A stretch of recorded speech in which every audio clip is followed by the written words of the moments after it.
how you can use your smartphone to find your weeds. Do you see any? Now? Do you see them now?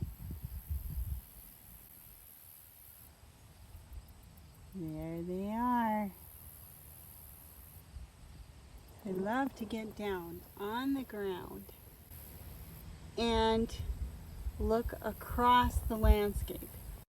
And then you see how those stick out above the canopy? Now to go get them. And this is my strategy.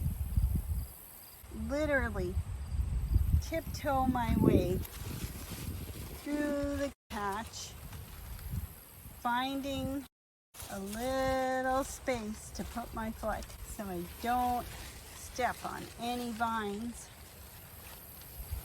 which of course will reduce their ability to produce. So I'm just tiptoeing through the muskmelon patch, step by step.